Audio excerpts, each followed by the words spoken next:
بسم الله الرحمن الرحيم وآخرون مرجون لأمر الله إما يعذبهم وإما يتوب عليهم والله عليم حكيم صدق الله العظيم. اور کچھ اور لوگ بھی ہیں جن کا معاملہ اللہ عز و جل کے حکم پر ملتوی ہے، چاہے ان کو عذاب دے اور چاہے معاف کر دے، اور اللہ جاننے والا اور حکمت والا ہے، یعنی ان کے بارے میں ابھی کچھ فیصلہ نہیں ہوا۔ اللہ تبارک و تعالی اپنی حکمت اور ان کے حال کے لحاظ سے جو چاہے گا فیصلہ فرما دے گا۔ یہ تین حضرات تھے، کعب بن مالک رضی اللہ تعالیٰ عنہ، ہلال بن امیہ رضی اللہ تعالیٰ عنہ، اور مرارہ بن ربیع رضی اللہ تعالیٰ عنہ۔ یہ حضرات بھی تبوک کے سفر میں حضرت صلی اللہ تعالیٰ علیہ وسلم کے ساتھ نہیں گئے تھے۔ آپ صلی اللہ تعالیٰ علیہ وسلم کے واپس تشریف لانے کے بعد ان حضرات نے نہ تو اپنے آپ کو ستونوں سے باندھ کر سزا دی اور نہ منافقوں کی طرح چھوٹے عذر پیش کیے، بلکہ آپ صلی اللہ تعالیٰ علیہ وسلم کی خدمت میں حاضر ہو کر صاف صاف عرض کیا کہ یا رسول اللہ صلی اللہ علیہ وسلم، سچی بات یہ ہے کہ ہمیں کوئی عذر نہیں تھا، محض سستی اور کاہلی کی وجہ سے ہم آپ صلی اللہ تعالیٰ علیہ وسلم کے ہمراہ نہیں نکل سکے۔ آپ صلی اللہ تعالیٰ علیہ وسلم نے وحی کا انتظار فرمایا۔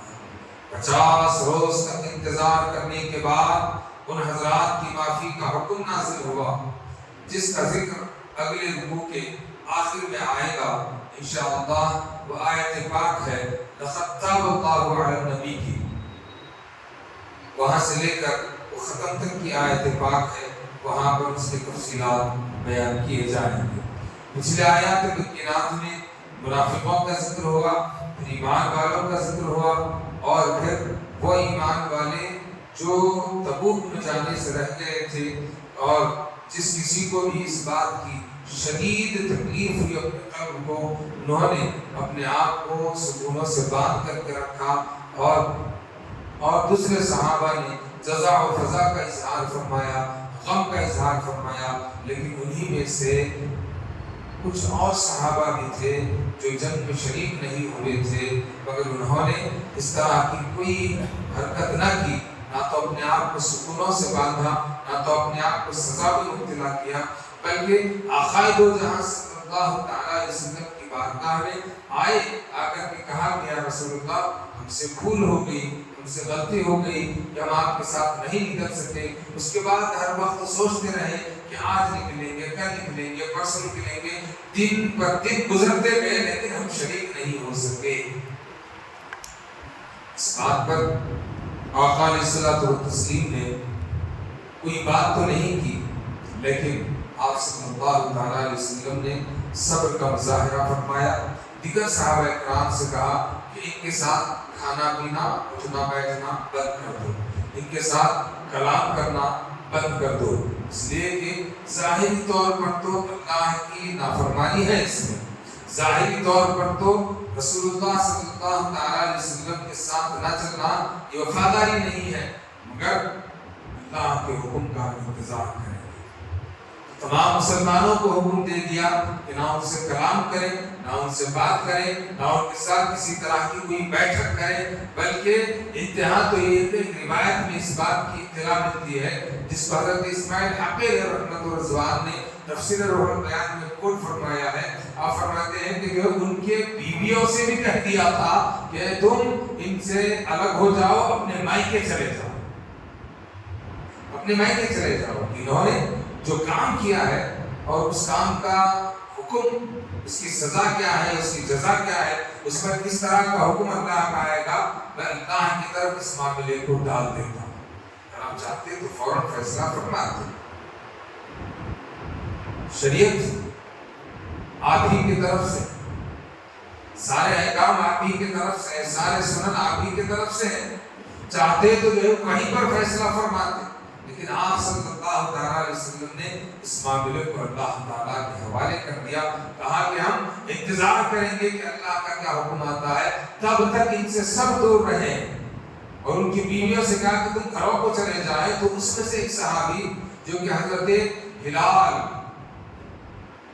بن امیہ ہے، جو ضعیف العمری کے وجہ سے یعنی کہ بڑی عمر کے تھے، انہوں نے کہا کہ یا رسول اللہ آپ کا حکم سراغ ہوگا، میں اپنی بیوی سے دور رہوں گا، میری بیوی مجھ سے دور رہے گی، مگر مجھے پکانے ڈالنے والا کوئی نہیں ہے، میرے کھانے پینے کا انتظام کرنے والا کوئی نہیں ہے، یا رسول اللہ بس اتنی اجازت دے دیجیے کہ وہ مجھے کھانا بنا کر کے دے، میں کھا کر کے رہوں۔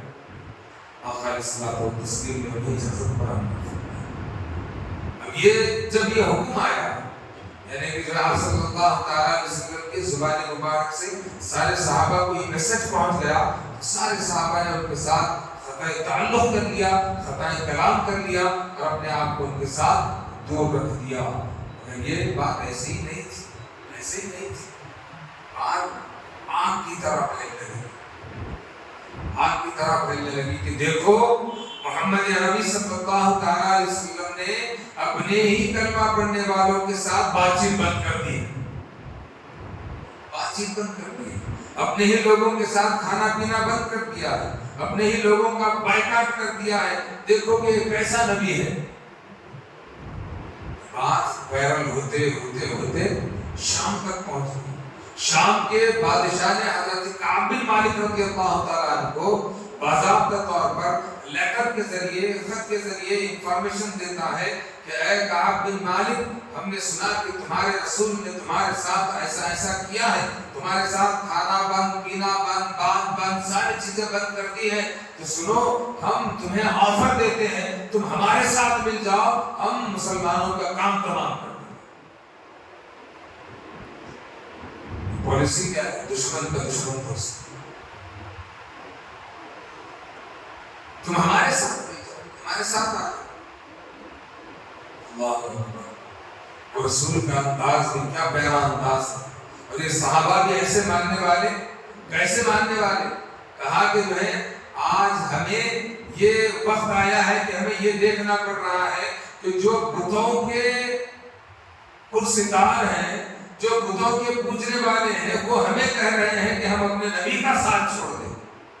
ہم نہیں چھوڑیں گے، ہم اپنے نبی کا ساتھ نہیں چھوڑیں گے۔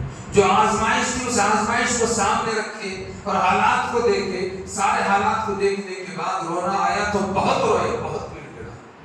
آپ کا دیکھ کر کہ حضرت ہلال بن امیہ بھی روئے، تمام وہ دونوں تینوں صحابہ بہت روئے، رب کی بارگاہ میں بہت گڑ گڑائے، اور رب تبارک و تعالیٰ سے معافی چاہیے کہ مولا کوئی سبیل نکال، کوئی راستہ نکال کہ ہم اپنے ہی دیش میں پردیسی ہو گئے، اپنے ہی دیش میں پردیسی ہو گئے، ہمارے ساتھ کوئی بات نہیں کرتا، کوئی کلام نہیں کرتا، کوئی کلام نہیں کرتا۔ آخرکار 1-2 دن نہیں بلکہ 50 دنوں کے بعد ان کے معافی نامے کا اعلان آیا۔ اللہ تبارک و تعالیٰ نے فرمایا وَعَلَى الثَّلَاثَةِ الَّذِينَ خُلِّفُوا، انشاءاللہ اگلے حکم یہی ہے، وہاں پر اس کے تفصیلات بیان کریں گے۔ تو بہرحال یہ آیت پاک اس بات کی طرف توجہ دلاتی ہے ایمان والوں کو کہ ایمان والوں، جس رسول کے تم ماننے والے ہو، تمہارا ایمان کعب بن مالک، ہلال بن امیہ اور مرارہ بن ربیع کے جیسا مضبوط ہونا چاہیے کہ دنیا تمہیں جتنا چاہے بلائے، تمہیں پلٹ کر کے نہیں دیکھنا ہے، بس تمہیں اپنے رسول اللہ کی طرف دیکھنا ہے۔ اور پھر رسول اللہ صلی اللہ علیہ وسلم کی تدبیر یہ کام دے رہی ہے، یہ سبق دے رہی ہے کہ دیکھو کہ زمانہ کچھ بھی کہے، زمانہ کچھ بھی بتائے، ظاہری طور پر ان کے نفاق کا اظہار ہو رہا تھا، ان کے غداری کا اظہار ہو رہا تھا، لوگ بھی کہہ رہے تھے دیکھو صاحب تمہارا ساتھ نہیں دیے، تمہارے ساتھ جنگ میں نہیں آئے، تمہارے ساتھ کندھے سے کندھا ملا کر کے نہیں کھڑے ہوئے، یہ غدار ہے۔ اگر اللہ کے رسول چاہتے تو اسی وقت ڈکلیئر کر دیتے، میرے رسول نہ تو کانوں کے کچے تھے نہ ہی لوگوں کی باتوں میں آنے والے تھے، ان کا تعلق رب سے تھا۔ جب بات سلجھ نہیں پائی تو رب کے حوالے کر دیا، رب کے حوالے کر دیا۔ رب کے حوالے کرنے میں حکمت کیا ہے؟ اللہ کی بارگاہ سے ان کے معافی کا اعلان آنے تک 40-50 روز ہوئے۔ اس 40-50 روز میں ہوا کیا؟ ہوا یہ کہ سارے معاملات، کون غدار ہے، کون وفادار ہے، کون اپنا ہے، کون پرایا ہے، وہ ساری چیزیں کھل کر کے سامنے آ گئی۔ اس لیے اہل اللہ فرماتے ہیں کہ بابا جب کوئی مسئلہ تمہارے اندر میں نہ رہے، تمہاری بس میں نہ رہے، حالات تمہیں اس بات پر اکسائیں کہ تم غلط اسٹیٹمنٹ دو، غلط فیصلہ لو، تمہاری زبان سے ایسے کلمات کہلوانے لگائیں کہ جس سے لوگ ناراض ہو جائیں۔ ارے لوگوں کی ناراضی کیا ہے؟ ارے لوگوں کی ناراضی کو سمجھنا چاہتے ہو؟ اہل اللہ فرماتے ہیں بندوں کی زبان پر خدا بولتا ہے، تو بندوں کو ناراض کرنا خدا کو ناراض کرنا، خدا کو ناراض کرنا۔ تو ہم اللہ اور اس کے رسول کے لیے جب جیتے ہیں تو بندوں کی طرف بھی نظر رکھیں، آقا کی تعلیمات پر عمل کریں گے۔ چھوڑ دیا 50 دن تک، ساری چیزیں کھل کر کے سامنے آئیں۔ اللہ نے فرمایا، کیا فرمایا کہ اے محبوب یہ جتنے ہیں یہ تمہارے وفادار، ان کی دلوں میں ایمان ہے، اخلاص ہے، اسی وجہ سے نہیں آئے ہیں، کوئی بات نہیں ہے، مگر ہے ایمان والے، انہیں اپنا لو، انہیں اپنا لو۔ کہتے ہیں نا کہ وقت کے ساتھ زخم بھی منتقل ہوتا ہے، وقت کے ساتھ ساتھ حالات بھی بنتے ہیں، بگڑتے ہیں۔ اکثر و بیشتر ہمارے مسلمانوں کے آج کل واللہ اعلم بالصواب سب کے اسٹیٹمنٹ بسیج ہیں، سب اپنی اپنی جگہ ہیرو ہیں۔ زیرو تو ہم ہیں بابا، مسلح پر بیٹھے، آپ ہیرو ہیں، آپ کو سب معلوم، گوگل بابا سے زیادہ معلوم ہے۔ آپ ہر نوجوان کو دیکھو، بڑے کو دیکھو، بوڑھے کو دیکھو، کچھ بھی پوچھو معلوم ہے۔ استغفر اللہ۔ اور فیصلے ایسے کہ چھوٹا سا جھگڑا ہے طلاق، چھوٹا سا جھگڑا ہو گیا کھلا، چھوٹی سی کوئی کی آپ کی چغل خوری غیبت خوری کیا، حقیقت کو جانا نہیں، دیکھا نہیں، کچھ نہیں، کہہ دیا کہ تو غدار ہے، تو دشمن ہے، تو فلاں ہے۔ جلد بازی کے فیصلے کبھی کبھار گھر توڑ دیتے ہیں تو کبھی قوم کو توڑ دیتے ہیں۔ اس بات کو سمجھنا چاہیے، ہر ایک کو سمجھنا چاہیے۔ ایک گھر کے امیر سے لے کر کے شہر کے امیر تک کو سمجھنا چاہیے، شہر کے امیر سے لے کر کے ملک کے امیر کو سمجھنا چاہیے۔ تو آقا علیہ الصلوۃ والتسلیم نے جو کام کیا وہ کام یہ بتا رہا ہے کہ اہل اللہ فرماتے ہیں کہ دیکھو جب کوئی بات تمہیں سمجھ میں نہ آئے، جب کوئی فیصلہ تم نہ لے پاؤ تو اللہ کے حوالے کر دو، فوض اللہ وفوض امری الی اللہ، سارے معاملات اللہ کے حوالے کر دو، اللہ بہتر فیصلہ کرے گا۔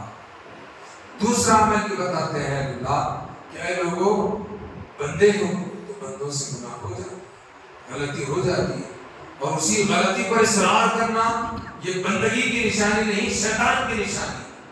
بندے ہو، غلطی ہو گئی ہے، گناہ ہو گیا ہے، رب تبارک و تعالیٰ کی بارگاہ میں رو گڑ گڑاؤ۔ اللہ تبارک و تعالیٰ کو رونا گڑ گڑانا پسند ہے، وہ دکھاوے کا نہ ہو، اکیلے میں جاؤ، اکیلے میں بیٹھ کر کے اللہ کو راضی کرو۔ قسم خدا کی تمہارے آنکھوں سے آنسو بہیں گے، اس کی رحمت کی دریا جوش میں آئے گی، تمہارے گناہ معاف ہو جائیں گے، اللہ تبارک و تعالیٰ پھر سے تمہاری محبت کو عام فرمائے گا،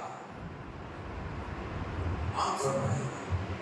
تو یہ آیت گنگنات کہنے کو 2-3 لائن کیے، مگر سبق ہر ایک کے لیے، ہر چھوٹے کے لیے، ہر بڑے کے لیے، ہر نوجوان کے لیے ہے، ہر گھر والے کے لیے ہے، در والے کے لیے، مگر اس کے لیے نہیں ہے جو دریندر ہے، اس کے لیے نہیں ہے جو سمجھنا نہیں چاہتا، اس کے لیے نہیں ہے، اس کے لیے ہے جو اپنی اصلاح کرنا چاہتا ہے۔